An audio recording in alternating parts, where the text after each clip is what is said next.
くしゃみにすら気づかないくらい私も鈍感だったらよかったのかな。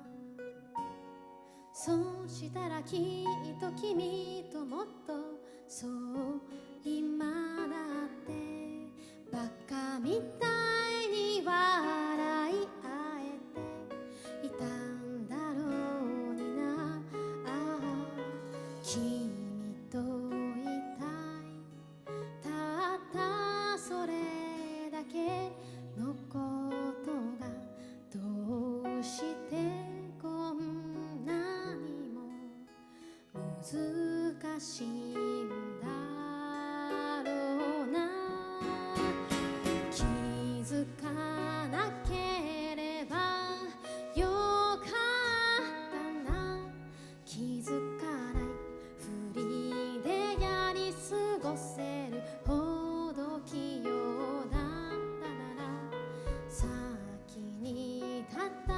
ない後悔を飲み込んだ分だけ人は素敵になれる。